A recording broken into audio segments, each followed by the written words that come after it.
borong sekadu do bon di sa penduit sa pentut sa Asam. Handai claim against the government, claim against di kuat government bukan simpial bagi problem pun di driver association turis taksi ba bon kecing abi face for state Assam. Temani hadu kembali kita tam nilai akademi di poin gini gaya berapa? Tengilah poin kawai kejimut keba nilai ulang berapa? Kejimut kalau kumito ya kini kecing bagi tourism bagi face for Assam.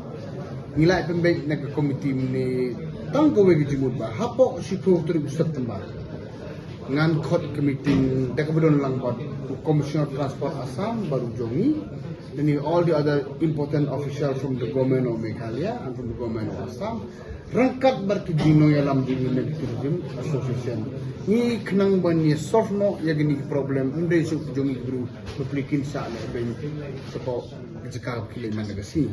ya kata dia kan ni ya gani ko jinggut jing tu kaya ko wang ngai ko langi nadu sibi di kenang ba in yak in yang kumaju in don chu kono jinggut hadu support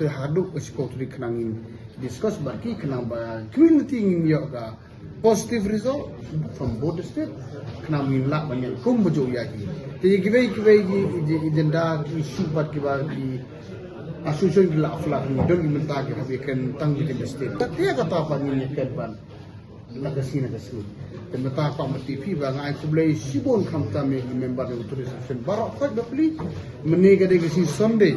hane barok nilai ya kelut hane mata kejing bahasa pai ba ni lewan kan ngai kublai ki sibon ba berkunjung ini ke official jungaro the meeting kalong so fruitful meeting and so nice, it was really